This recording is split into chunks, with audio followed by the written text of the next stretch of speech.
Yaa harka fuuni ka daawwattoota fi kabajamtoota YouTube komaraa fi akkam jirtu nagaa keessanii warroonni mana kootii fi haaraa taatanii subscribe fi like gochuun dagatinaan asumaan dhaamsa kiyyaa jechuudha. Ani fayyaa kootii nagaa keessanii jirtu jireenya akkamii har'as immoo ani mata duree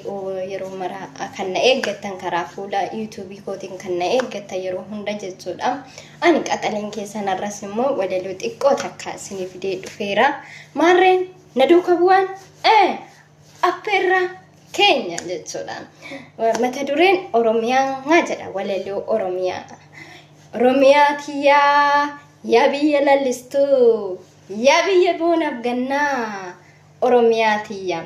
akkamii si ibsuu Oromiyaa tiyyaa yaa biyya koo Oromiyaa tiyyaa biyya mukkeewwanii biyya laggeewwanii haroowwanii fi laggeewwanii si keessatti argama Oromiyaa tiyyaa akkam jirtu fayyaa isin nagaa keessanii kottaa daawwadhaa ka warri biyya keessaa Oromiyaa keenya ilaaliyaa lammii Oromiyaa daawwachuuf maallaqa baay'ee si barbaachisa kottu daawwadhuuti deemna moo olqofa soomu jimma deemna kottaa olqa soof marii ni laalla walumaan bashannanna ni deemna haroowancii isa uumamaani lallisaa boonaaf gannaa kan hunda isa keessatti argamu bashannanaa kottaatoo turistoonni biyya alaaf biyya keessaa kottaa daawwadhaa ka waa'ee Oromiyaan kaa jecha isheef hin qabu baay'ee namatti tolti. Kanaafuu haasabaa kanaafuu alammii kottaa daawwadhaa ka seenaa Oromiyaa yaa biyya hawwataa yaa biyya lallisaa hunduu si keessatti argama mal dhabdee Oromiyaani biyya albuudaa biyya bishaanii biyya misoomaa dachee magariitu Oromiyaa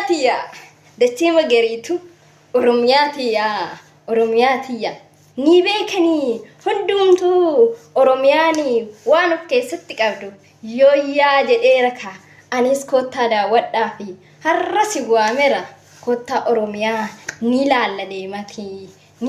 deemati jecha siif hin qabu Oromiyaa tiyyaa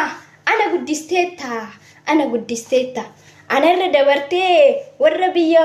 namaalleen ofitti qabattee ofitti hammattee keessa barbashaansiste maal dhabde mee Oromiyaanii mee natti maame ishee bu'aarsituu ishee hunda biqilchitu Oromiyaa kiyyaa ni keessatti argamaa dammii fi aannanii dhadhaanii fi hancootan caccabsaanii fi ni marqaanii Oromiyaa keessatti ni argama haada baay'ee qabdii seenaa baay'ee qabaa warri kaleessanii kan seenaa hojjetanii akkamiin ibsu ka Oromiyaa tiyyaa akkamiin ibsuree Oromiyaa kiyya warri kaleessa hojjetanii biyya isaanii guddisuuf Oromiyaa ishii bareechanii haala addaatiin bareechanii darbanii warri duubaa sunii nuti immoo yaadaloota ammaa mee maal gochuu qabnaa waa'ee Oromiyaa kanaa akkamiin beeskifachuu qabnaa anoo sittan dhaama atoo maal jettaree obboleetti kooyee ilaali waa'ee kee yoof iddoo kennitu namni illeen iddoo siif kenna kanaafuu yaalammii Oromiyaa beeskisaa yaada hawwatanii dhufanii Baale yoo buune paarkii hedduu jira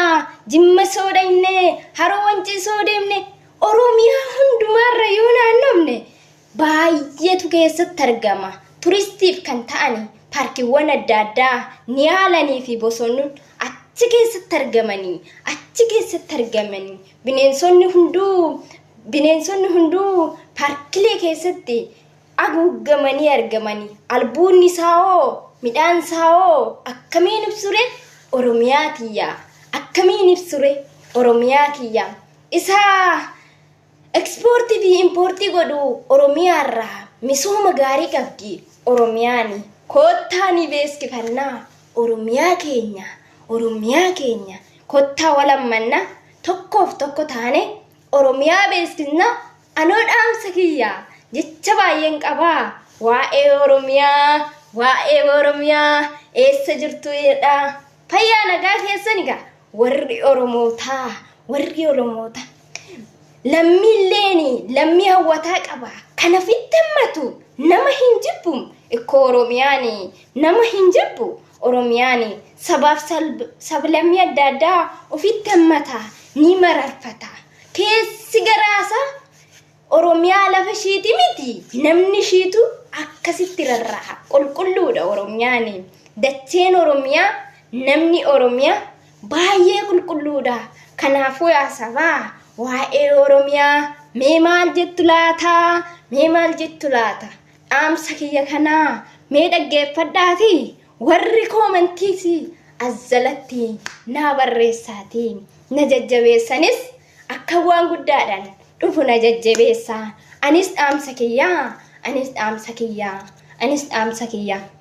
warroonni mana kootifis haarawaa taatanii sabiskiraayibii gochuun dagatina laayikillee godhaa itti dabalaati koomentillee barreessaa yoon dogongora kiyya irraa hin baradha anoo mucaan keessan ani obboleettiin keessan kanaafuu yaa obboleessa na jajjabeessanis dhaamsa kiyya kunoo na jajjabeessanis dhaamsa kiyya kunoo haga xumuraatti dhaggeeffadhu xumi waa'ee isaatiifatti koomentii laadhuuti waa'ee isaatiifittis koomentii laadhuufsi sim jettee callistee osoo waan hubatiin jawaadhu naan jettee waan tokko barreessita maaliif lippi qirtsii kennitu maaliif wannoo jettu waan yaadarraa hubatte san naa barreessitoo koomentiidhanis na jajjabeessini anoo dhaamsi kiyya shaashambaa jenneerra ani shaashituudha yuutuubiin kootis shaashituma kunoo egaa daawwattoota fi kabajamtoota kiyya kan ammaatitti na duukaa taatanii na jajjabeessaa turtanii maarree karaa fodda yuutuubii kootiin kanoo dhaamsa kiyya dhaggeeffadhaa fi koomentii naa gochaan dhaamsa kiyya mana kootiif warroonni haaraa taatan immoo sabiskiraabii fi laayikii gochuu hin dagatinaan dhaamsa kiyya nagaan naa jiraadha lafa nagaan oolaa Oromoon hoodan bulaa jedha yeroo Oromoon mammaaku maali Oromoon hoodan bulaa jedha.